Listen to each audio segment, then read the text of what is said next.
Hey everyone, and welcome back to Horror Movies for Life YouTube channel. And welcome back to the 1980s, and specifically 1982, where we're going to take a look at a movie in this video. Kind of an underrated movie, in my opinion. I haven't really heard much about this movie. Now, little caveat here, I streamed this movie. This is one that I didn't think I had on physical media. So I streamed it on, what did I stream it on? I think Tubi for free. And then I liked it so much afterwards, spoiler, that I went and looked to see how much it would cost to get it to buy it on physical media. And when I saw the cover for it, I was like, this looks really familiar. I kind of feel like if I don't already have this, that I was definitely looking at it or had it in my cart or whatever. Here it is. Turns out I did have it a few feet away from me when I was streaming it. I just thought that was kind of funny. But yeah, I do have the DVD that includes Katarina's Nightmare Theater as a special bonus. But this is the Scorpion release. This was from Scorpion Releasing, I should say. I got it on DVD here. I do see that it was released on a Vinegar Syndrome on Blu-ray as well. However, that's got to be out of print because you try to find those online. They're going for anywhere from 30 to 80 bucks. So I'm going to stick with the DVD for now, even though I didn't actually watch this for 1982 as part of this series. But it's good to know I have it, that it's already in my collection. And sure, I watched it on streaming instead of my DVD, but who cares? It's the same movie. But anyway, I just thought I'd bring that up first. But let's just go ahead and talk about this movie, which obviously you can see by now is the Incubus or Incubus, depending on where you look. I've seen it about 50-50 as far as the title of this movie goes. It's either The Incubus or Incubus. I don't know if that's an overseas title or difference or what, but I'm just going to call it The Incubus because that's what I have on my DVD that I have. But when I looked it up for my notes, it's Incubus. So whatever. The Incubus is a 1981 Canadian supernatural slasher film directed by John Howe and starring John Cassavetes, Carrie Keane, and John Ireland. The plot focuses on a small Wisconsin town where a mysterious figure is raping and murdering young women. It is based on the 1976 novel of the same name by Ray Russell. The screenplay for the film was originally completed by Sander Stern, though it was significantly rewritten to star... It was significantly written by star Cassavetes during production that I don't know that name. George Franklin received the original credit as screenwriter. Sodomanius? No. It's not Sodomanius. I don't know. I'm not going to sit here and try to figure out that word. Basically, it was rewritten. The script was rewritten by Cassavetes, and George Franklin received the original credit as screenwriter. And then Cassavetes overwrote it, basically rewrote a lot of it. So in order to have him in the film, they had to let him do that, I guess. But anyway, The Incubus from 1981. It is a Canadian supernatural slasher film. So the movie starts out in a lake at Rock Quarry in rural Wisconsin, which is a state near and dear to my heart, by the way. A young woman, Mandy Pullman, and her boyfriend Roy are swimming. The two spend the night at the lake camping, but are attacked by an unseen figure. Roy is killed and Mandy is violently raped. Mandy is taken to the hospital with a ruptured uterus and serious trauma. As the attack occurs, teenager Tim Galen experiences a recurring nightmare he has in which a woman is tortured by a monstrous figure. His grandmother, Agatha Galen, tries to dissuade him of his suspicions about the premonitory dream. At the hospital, Mandy is treated by Dr. Sam Cordell, a surgeon and a physician in a small community of Galen. Sam's teenage daughter, Jenny, is dating Tim, but he disapproves of their relationship. At the hospital, Sheriff Hank Walden questions Sam about Mandy's injuries, and a nosy local reporter, Laura Kincaid, arrives to question Walden, who forces her to leave. That night, at the local library and museum, a librarian, Carolyn Davies, is brutally raped and murdered while closing the building. During her autopsy, Sam finds she suffered similar wounds as Mandy and finds an inexplicably large amount of semen in her vagina. So yeah, doesn't that just sound like a real winner? That's to set up the premise and the opening of this movie. As far as the cast goes, we have John Cassavetes as Sam Cordell, John Ireland as Hank Walden, Carrie Keene as Laura Kincaid, Aaron Noble as Jenny Cordell, Helen Hughes as Agatha Galen, Duncan McIntosh as Tim Galen, Harvey Aiken as Joe Prescott, and Harry Diston as Lieutenant Drivas. So yeah, let's just set up the premise and the cast for the 1981-82 movie, The Incubus. I've also seen it as both 1981 and 1982. It was released overseas in 1981, but it actually was released in the U.S., which is where I live, in 1982. So as far as I'm concerned, this movie is called The Incubus, and it came out in 1982. You might be overseas and see it as Incubus from 1981, but either way, it's the same movie. So yeah, this is underrated, man. I really enjoyed this movie on a lot of different levels, and so I'm recommending it out there to all my subs or anybody that watches this, watches my channel, watches this video. I really thought this was a well put together, high quality supernatural slasher. I would also classify it as like a supernatural investigative thriller. It kind of falls into a lot of different camps there, but let's just go ahead and get into it, starting with the things that I liked about this movie, the pros. And as I said, this is a very well done mystery thriller, supernatural slasher movie that I was totally into from jump. It does an amazing job right from the opening scene, which I thought was very effective, and it makes you guess along the way with the characters trying to figure out what's going on, and as a viewer, where this is going. I mean, what exactly are they trying to get at here? How is this gonna unfold? And it's really fun. It's a fun ride to get to the end. I just thought it was very well put together, very well done from a movie making standpoint. So that's the first thing. The movie has some really good atmosphere throughout. Everything from the small town setting, which I'm always a big fan of. These small, more rural towns, I think, make for a better horror setting. Although that's not to say that the large metropolises can't be a good horror setting too. But there's something about the isolation and kind of being away from mainstream that's a little bit more up my wheelhouse, I think. So yeah, good atmosphere from the small setting. It has a wonderful musical score, very eerie. Great production set pieces, especially like Sam's Victorian style house that we see quite often.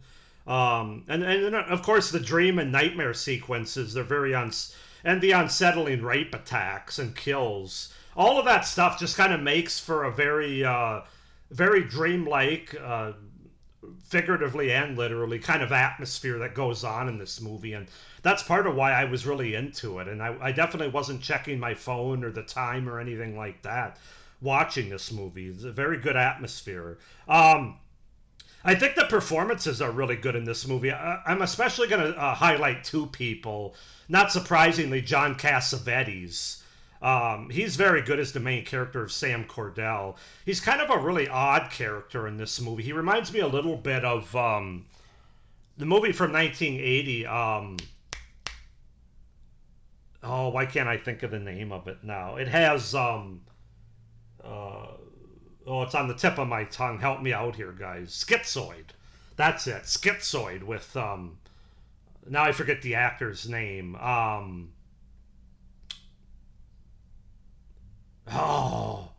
I can picture him. He was a very odd guy that was hard to work with in real life.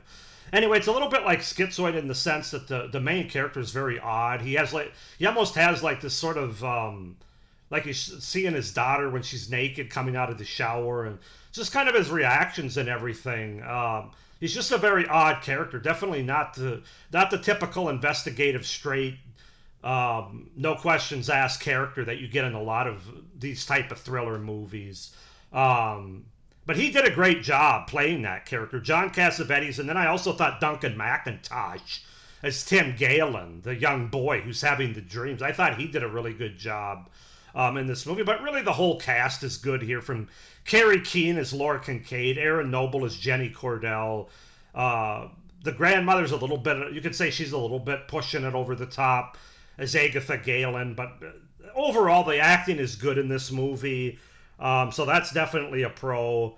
I thought the ending of this movie, not only does it have an amazing twist reveal that I certainly didn't see coming, and I probably call bullshit on most people that try to do the I knew the whole time from the beginning kind of thing. I don't think anybody saw this coming. I know some people have a problem with the ending for different reasons, which we'll get into. But I thought the ending was fantastic.